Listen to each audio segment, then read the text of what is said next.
There's a man who gave a shot at becoming a doctor and lawyer and actually made it through. It's the unique story of Park Sung-min, who was known as the doctor in a wheelchair from Inha University Hospital. At the age of 21, he got into an accident which paralyzed his lower body. Nonetheless, he earned himself a medical license as well as a law school admission at Seoul National University. 다들 너 언제 이거 했냐 이런 식으로 좀 신기해하긴 하더라고요. 이 자리에 오기까지 정말 주변에서 많은 사람들이 도와주셨거든요. 네. 다시 사회로 돌아올 수 있도록 열심히 도와주셨는데 제가 만약에 거기서 넘어진다면은 그분들에 대한 예의가 또 아닌 것 같기도 하고. Lawyer Park Sung-min found hope through accepting challenges in life. The story of his life lights up on today's Heart to Heart.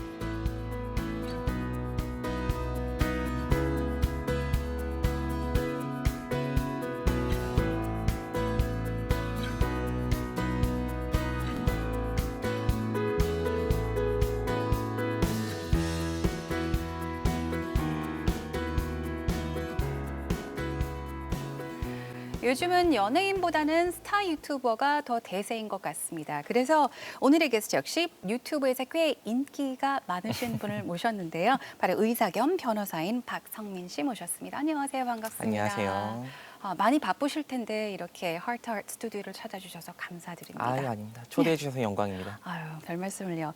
현재 유튜브에서 지금 Lawyer Friends를 운영하고 계시잖아요. 근데 네. 제가 보니까 가입일이 지금 1년도 채 안 됐다라고 하는 것도 좀 잘못된 것 같고 6개월도 안 됐죠. 한 5개월 정도 됐죠. 5개월. 네. 그런데 벌써 조회수가 지금 80만이 넘었어요. 그러니까 어떤 주제로 이제 운영이 되고 있는 건지 어떤 영상들을 볼 수 있나요? 일단 기본적인 컨셉은 아무래도 거리감이 있다고 느껴지는 법학 지식들을 좀 일반 대중들한테 편하게 쉽게 네. 다가가고자 하는 영상들이고요. 네. 뭐 변호사 하면은 뭐 이럴 것 같다. 그런 뭐 편견에 대한 뭐 설명이라든지 네. 아니면은 뭐 일상생활에서 많이 쓰이는 법학 지식들 그리고 뭐 법정 드라마 같은 게 나오면은 저희가 바라보면서 이런 점은 현실과 부합하고 어떤 점은 또 다르다 이런 걸 네. 짚어드리기도 하고 그런 여러 가지 영상을 올리고 있습니다. 네, 저도 왠지 법 하면은 굉장히 그냥 어렵게만 느껴지거든요. 그리고 왠지 좀 딱딱하신 분들이 하실 것 같고, 근데 영상들을 보니까 굉장히 재밌게 편집도 하시고, 그리고 내용도 굉장히 알차더라고요. Lawyer Friends를 일단 어떻게 계획하게 되셨고, 그리고 영상 제작 과정도 궁금합니다. 어떻게 이제 제작을 하시는지, 어디서 하시는지도 궁금해요. 보통 회의실에서 그냥 촬영을 하고요. 네. 맨 처음에 유튜브를 저도 그렇게 뭐 적극적으로 생각은 안 했었는데 제 의대 동기 중에 그 닥터 프렌즈라고 해가지고 미리 유튜브 영상을 먼저 찍어 올리기 시작한 친구들이 있어요. 그 친구들이 이제 본인들이 닥터 프렌즈를 시작을 했으니까 너는 그럼 닥터 프렌즈 말고 로이어 프렌즈를 한번 해보는 게 어떻느냐. 저도 이제 지금 같이 하고 있는 두 분을 모아가지고 이제 네. 시작을 하게 됐죠. 두 분 다 굉장히 재미있으시더라고요. 그러니까 세 분이 모여서 특히나 네. 이렇게 함께 막 이야기 나누면서 혹시 친구들끼리 이렇게 모여가지고 수다 떠는 것 같은 느낌도 들기도 네, 그런 하고. 컨셉이 저희가 지향하는 목표죠. 네네, 굉장히 그리고 실제로 나이도 재밌더라고요. 다 동갑이어가지고 굉장히 편하게 촬영하고 있습니다. 네, 그럼 편집은 맡아서 하시는 분이 따로 계신가요? 아니면 어떻게 저희가 하시죠? 또 아무래도 영상 편집에는 그게 소질이 없어서 그 닥터 프렌즈 채널에서 편집해 주시는 분한테 마찬가지로 맡겨가지고 같이 하고 있습니다. 아하. 그 유튜버들을 보면은 영상 올리는 데만 해도 굉장히 많은 시간이 들고 또 이런 계획하는 것도 마찬가지 만만치 않은 일이잖아요. 근데 물론 지금 의사 그리고 변호사로 활동을 하시면서도 이렇게 유튜브를 어떻게 하실 생각을 하셨는지. 사실 변호사나 의사로 활동을 하면은 네. 이제 변호사 같은 게 의뢰인으로서 오고 환자로서 사람들을 만나는데 그것 말고 조금 더 편안한 관계로 다른 사람들에게 다가가고 싶다 이런 생각이 들었고 그리고 누구나 뭐 사회생활 하다 보면은 나는 이렇게 생각하고 사회가 아무래도 내가 바라는 방향대로 조금 더 흘러갈 수 있으면 좋지 않을까 내가 사회에 조금 더 영향을 미칠 수 있으면 좋지 않을까 이런 생각을 하다 보니까 네. 요즘 뭐 인스타그램이라든지 유튜브라든지 여러 영향력 있는 사람들을 인플루언서라고 부르잖아요. 네. 저희도 마찬가지로 뭐 저희가 사회를 뭐 완전히 뒤집어 엎어버리겠다 이런 건 아니지만 그래도 우리의 의견이 어느 정도 대중들한테 반영이 되고 우리랑 같은 생각을 해주는 사람들한테 메시지를 전하고 싶다 뭐 이런 의도에서 시작하게 됐죠. 지금 개인적으로 어느 쪽이 더 재미있으세요? 그리고 또 보람을 더 느끼시는지 약간 좀 나눠지나요? 아니면 어떤가요? 뭐 어느 쪽에 우열이 있다고 말씀드리기보다는 네. 각자의 좀 매력이 있는 것 같아요. 일단 의사 같은 경우에는 어느 쪽으로 내가 의술을 행하든지 결국은 환자를 위하는 거다 보니까 보람이 많이 느껴지는 편인 것 같고요. 네. 그리고 변호사 같은 경우에는 일단 소송에 들어가게 되면은 승패가 있기 때문에 그 제가 예전부터 좀 경쟁심 같은 게 좀 많았었거든요. 네. 그래서 승패가 있고 상대방과 이렇게 뭔가 좀 승부를 본다는 느낌이 있다 보니까 아무래도 일할 때는 조금 더 전의에 불타게 되는 건 변호사 쪽인 것 같습니다. 맞아요. 어떻게 생각을 해보면은 두 직업 다 모두 다 사람을 돕고 이제 살리는 일이잖아요. 네. 먼저 의사가 된 계기에 대해서 얘기를 나눠볼까 하는데 어떻게 해서 이제 의대에 들어가게 되셨는지 먼저 여쭤보고 싶어요. 처음에 대학교 진학을 할 때에는 뭐 특별히 그렇게 뭐 뭐가 돼야겠다 꿈 같은 게 특별히 있지는 않았었거든요. 네. 그래서 원래는 그냥 일반적인 이과생들이 그냥 나는 당연히 공대를 가야지 이렇게 생각을 하고 있다가 네. 그래서 맨 처음에는 그 카이스트에 지원을 했었어요. 근데 카이스트 같은 경우에는 합격을 하게 되면은 입학 전에 이제 그 꽃동네로 봉사를 가도록 돼 있었거든요. 음. 근데 또 특별히 그 꽃동네 안에 병원이 있거든요. 아. 저는 우연히 또 거기에 배치를 받았어요. 근데 제가 사실 특별히 그 당시만 해도 뭐 아는 게 없으니까 네. 할 수 있는 거는 오랫동안 침대에 누워 계신 이제 뭐 할아버지 할머니들이 이렇게 손발을 물수건으로 닦아드리는 봉사를 하고 있었는데 어떤 할머니 한 분이 제가 마지막으로 이렇게 손발을 닦아드리는데 이렇게 빤히 이렇게 저를 쳐다보시더라고요. 네네. 그래서 근데 말씀을 못 하시고 이제 뭐 연로하셔가지고 그래서 이게 눈을 맞춰드리고 이제 나왔는데 갑자기 그 할머니에 연결돼 있던 그 의료기기에서 삐삐삐 소리가 나는 거예요. 아. 이 의료진이 우르르 들어가고 나중에 알고 보니까 그 할머니가 돌아가셨다고 말씀을 하시더라고요. 근데 그러면은 그 할머니는 마지막 임종 순간을 지킨 게 제가 돼 버리니까 그렇죠. 그래서 그 봉사를 마치고 이제 집으로 돌아오는 버스 안에서 자꾸 그 할머니 눈빛이 좀 떠나질 않더라고요.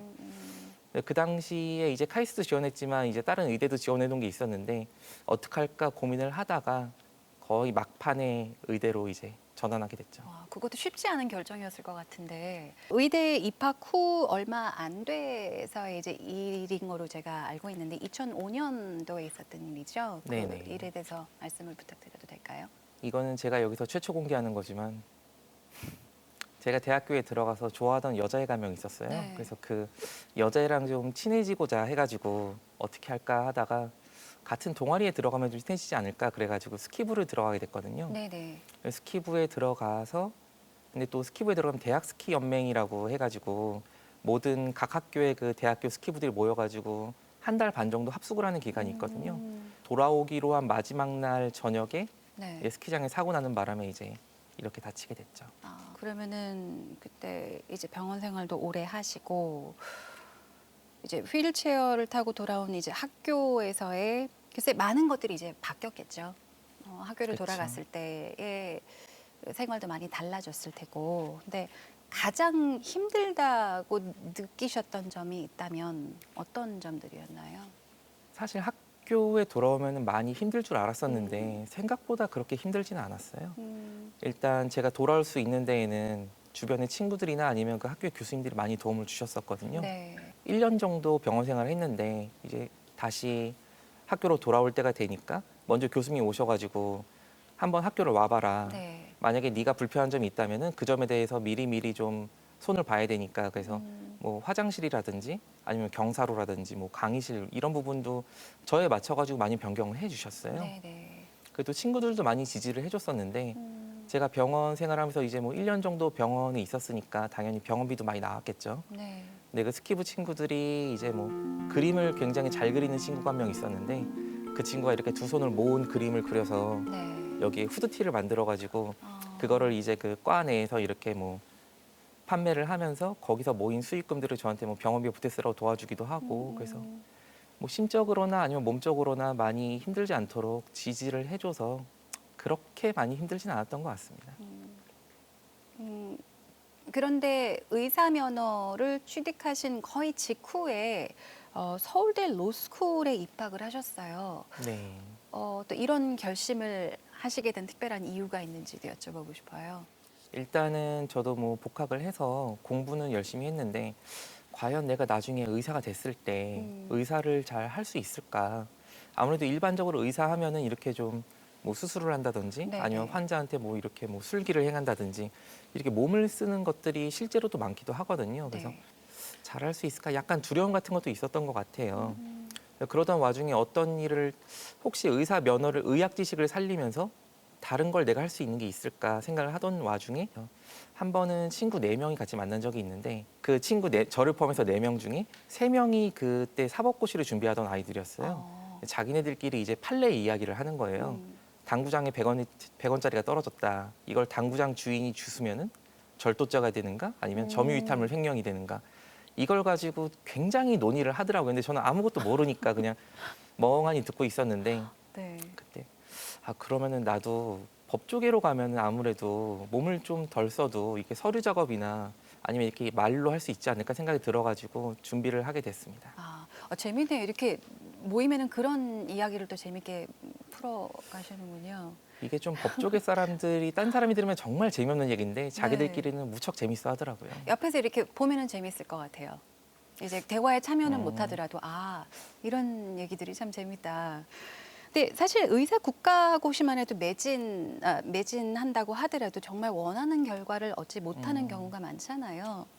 근데 로스쿨 그것도 서울대니까 정말 주변 분들이 와 대단하다 놀라신 분들이 꽤 많았을 것 같아요. 어땠나요? 주변 사람들이 이제 반응은 어땠나요? 저도 사실 뭐 2가지를 병행해서 준비를 하다 보니까 하나라도 뭔가 떨어지지 않을까, 둘 다 결과가 좋지 않을 수도 있겠다 생각은 했었는데 먼저 그 의사 국가고시를 보기 전에 이제 네. 그 로스쿨 입학을 위한 리트라는 시험을 봤는데 네. 생각보다 점수가 잘 나와서 그래서 실제로 제가 입학이 결정된 것도 의사 면허 취득보다 전이거든요. 그래요? 네. 몰래 이렇게 준비를 하다가 합격하고 나서 이제 그때 얘기를 했는데 다들 너 언제 이거 했냐 이런 식으로 좀 신기해하긴 하더라고요. 변호사 생활을 딱 해보니 그 생활은 어떻던가요? 그러니까 생각하셨던 거와 같았는지 좀 많이 달랐는지. 아무래도 저도 실제 변호사를 하기 전까지는 네. 뭔가 좀 드라마나 영화 같은 데서 보던 그런 변호사 이미지를 많이 가지고 있었는데 네. 아무래도 현실은 좀 다르긴 하더라고요. 아, 제가 생각했던 거는 법정에 나가서 이렇게 뭐 멋지게 연설을 뭐 얘기를 하는 이런 걸 꿈꿨었는데 네. 실제로는 대부분 이제 서류 작업을 많이 하고 그리고 의뢰인과도 되게 심도 있는 논의를 할 줄 알았었는데 억지 부리는 의뢰인도 있고 하니까 좀 다른 점도 있었죠. 그러면은 맞아요. 저희도 이제 드라마나 영화를 보게 되면은 변호사들의 그 멋진 모습 딱 그렇죠. 그죠? 그런 모습을 많이 보게 되는데 변호사 생활을 하셨는데 잠시 또 그 일을 접으셨어요. 그리고 병원으로 돌아가셨는데 이제 병원으로 돌아가셨을 때는 또 어떤 일을 맡아서 하셨는지도 여쭤보고 싶어요. 일단 변호사 생활을 시작을 했는데 사실 저는 뭐 의료랑 관련된 그런 소송을 뭐 해야겠다 이런 생각은 크게 있지는 않았었거든요. 근데 일단 의사 출신이라는 타이틀이 붙어버리니까 네. 저한테는 그런 일밖에 안 들어오는 거예요, 이제. 그래가지고 막상 변호사를 업무를 시작했는데 실제로 일하다 보면 진료 기록부를 제가 매일같이 보고 있더라고요. 그래서 이걸 보다 보니까 사실 제가 의사 면허를 따기는 했는데 하지만 의사로서 실제로 임상에 서본 적은 없으니까 네. 이걸 보면 볼수록 뭔가 좀 약간 아쉬움이 또 남더라고요. 그래서 전문의를 만약에 딴다고 하면은 네. 한 살이라도 어렸을 때 좀 따는 게 좋지 않을까. 그래가지고 1년 정도 변호 생활을 하다가 네. 어차피 나중에 다시 변호사로 돌아올 생각은 하고 있긴 했었는데 지금 아니면 나중에 더 힘들어지겠다 싶어가지고 병원으로 돌아가게 됐죠. 네. 무슨 과에 계셨나요?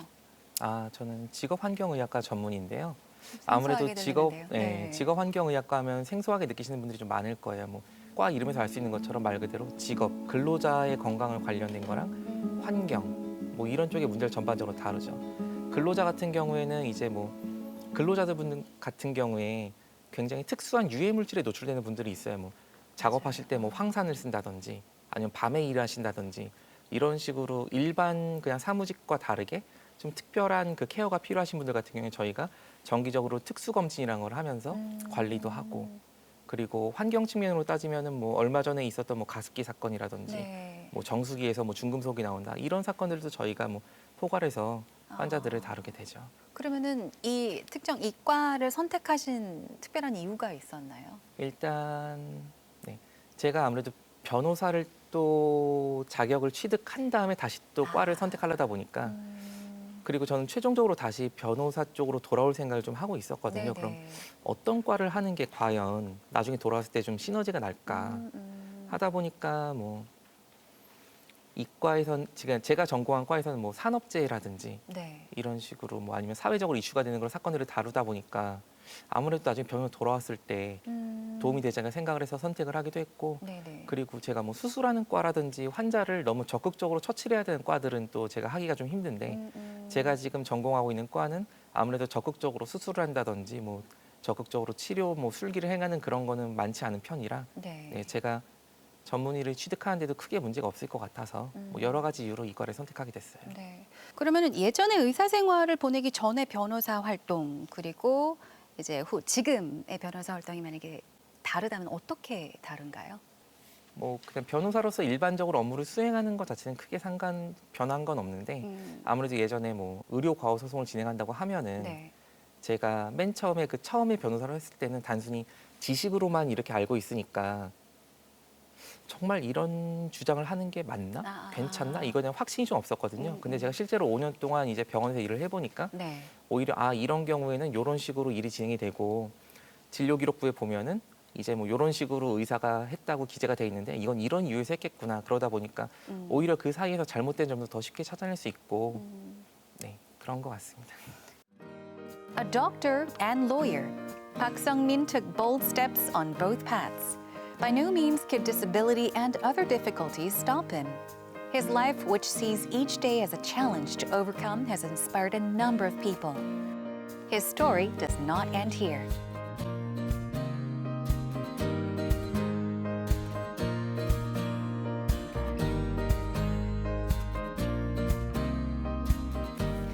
이렇게 변호사님과 함께 이야기를 나누다 보니까 뭐 저뿐만이 아니라 저희 이제 스태프 멤버 중에서도 참 매력 있으신 분이다라고도 아까 저희 감사합니다. 녹화 시작 전에도 얘기를 한 사람들이 있었거든요. 굉장히 좀 매력이 많으신 분 같아요. 혹시 결혼에 대한 생각이 지금 있으신지? 무척 하고 싶습니다. 아주 열렬히 하고 싶습니다. 결혼. 혹시 이상형 같은 어떤 여성이 이상형이 있나요? 일단 가장 첫 번째 조건으로는 뭐 다른 것도 있겠지만 네. 저의 이런 상황을 좀 이해해 줄 수 있는 게 가장 우선이 아닌가 싶어요. 뭐 그 외에는 당연히 뭐 착하고 예쁜 그런 분을 그쵸? 선호하겠죠. 다들 뭐 외모는 중요하지 않다고는 하지만 다 외모를 보시더라고요. 네. 두 가지 조건 중에 하나를 만약에 뭐 그런 일은 없겠지만 하나를 선택해야 된다면 저는 아무래도 저의 이런 상황을 이해해 줄 수 있는 그런 성격 네, 그런 게 네, 더 네. 중요한 것 같습니다. 맞아요. 성격. 서로 마음이 맞아야지 뭐가 또 그쵸. 되는 것 같더라고요. 이쯤에서 가족 이야기도 좀 해볼까 하는데 정말 이렇게 훌륭한 아들을 키우신 부모님 정말 대단하신 분들일 것 같아요. 부모님에 대해서도 좀 말씀 부탁드립니다. 어떤 분들이신가요? 아버지 같은 경우에는 예전부터 좀 농사를 좀 지으셨었어요. 네. 저도 어렸을 때는 농약도 많이 같이 뿌리고 다니고 뭐 어, 모내기도 하고 열심히 이제는 다쳐가지고 같이 못 해드리긴 하지만 아버지는 약간 좀 과묵하신 편이신 것 같아요.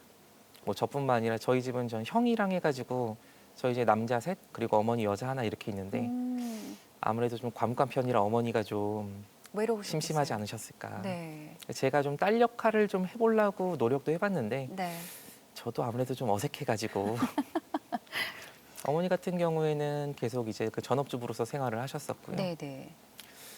그리고 예, 굉장히 자애로운 분이시죠. 네. 제가 맨 처음에 그 스키장에 다쳐가지고 앰뷸런스를 타고 병원에 왔는데 그 당시에 제가 많이 다쳤다고 말씀드리면 걱정을 하실까봐 그냥, 네. 그냥 스키장에서 좀 다쳤어요. 뭐 이렇게만 얘기를 했었는데 또 이런 어머니가 이 방송을 보시면 안 될 텐데 그 당시에 저희 어머니가 이제 쌍꺼풀 수술을 하셨었어요. 네. 그래가지고 여기에 이렇게 뭐 밴드를 붙인 상태로 헐레벌떡 오셔가지고 괜찮냐고 물으시는데 그 당시에 굉장히 아팠지만 약간 좀 웃음이 나긴 하더라고요. 그때는 그만큼 사랑해 주십니다.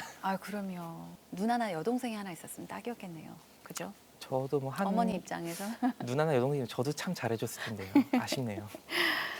이렇게 부모님께서 이제 아드님을 보실 때면은 좀 되게 우리 애들 잘 컸다. 되게 뿌듯하실 것 같은데 이렇게 장애 판정을 받은 후에도 정말 희망을 잃지 않고 계속해서 전진해 오셨잖아요. 그러면서 이제 의사와 변호사 이 두 개를 힘차게 나가는 좀 원동력이 뭔가요? 글쎄요, 뭐 거창하게 원동력이라고까지 할 만한 건 없고 일단 뭐 저도 제 스스로도 일단 제가 그동안 이렇게 열심히 노력을 해가지고 네. 자격들을 취득했으니까 제 스스로 커리어에 대한 그런 욕심도 있기도 하고 이 자리에 오기까지 정말 주위에서 많은 사람들이 도와주셨거든요. 네. 아까도 말씀드린 것처럼 뭐 부모님도 그렇고 그리고 뭐 학교의 친구들이라든지 뭐 교수님들 여러분들이 도와주셨는데 그분들이 제가 이렇게 다시 사회로 돌아올 수 있도록 열심히 도와주셨는데 제가 만약에 거기서 넘어진다면은 네. 그분들에 대한 예의가 또 아닌 것 같기도 하고 네. 그래서 오늘 하루하루도 열심히 살고 있습니다. 네. 이게 4월엔 장애인의 날이 있습니다. 우리 모두가 장애인을 위해서 좀 할 수 있는 것들이 뭐가 있을까요? 도울 수 있는 일들, 뭐 작은 일이지만 뭐 시작이라고 해야 될까요? 저는 뭔가 좀 그 사회적인 시선이 네. 굉장히 좀 중요한 것 같아요. 음, 아무래도 그 저뿐만 아니라 이렇게 다쳐가지고 장애인 되신 분들이 뭐 열심히 사회 활동을 하시는 분도 있지만 사고 이후에 집으로 들어가셔가지고 잘 안 나오시는 분들도 있거든요. 근데 그분들이 뭐 여러 가지 이유가 있겠지만 나왔을 때 그 사람들의 시선이 아무래도 좀 부담스러운 건 사실이긴 하거든요. 저 같은 경우도 이제 뭐 마트를 간다든지 하면은 이제 아기들 같은 경우에는 이제 뭐 저 아저씨는 뭐 의자에 앉아서 움직이고 있다, 바퀴가 달렸네, 뭐 이런 얘기를 해요. 그럼 이제 거기에 대해서 부모님들이 친절하게 그냥 저 아저씨는 예전에 다쳤나 보다, 그냥 특별한 사람이 아니다 이런 식으로 그냥 몸이 불편한 것뿐이지 뭐 특별히 볼 필요가 없다 이런 그 시선을 바꾸는 것도 중요한 것 같고 네. 저는 예전에 일본에 갔을 때 굉장히 감명을 좀 받았어요. 제가 일본에 가서 여행을 갔을 때 버스를 한번 타려고 기다린 적이 있는데 그 버스 같은 경우에는 이제 휠체어를 위한 그 리프트가 있는 버스였거든요. 네. 근데 리프트가 굉장히 천천히 움직여요. 그래서 한 5분에서 10분 정도가 걸렸던 것 같아요. 근데 제가 타기 전까지는 버스가 출발해서 없으니까 일본인들이 뒤에서 몇십 명들이 기다리고 있었거든요. 근데 아무도 아무런 불만을 얘기하지 않더라고요. 오히려 당연히 이거는 우리가 기다려야 되는 거다 이렇게.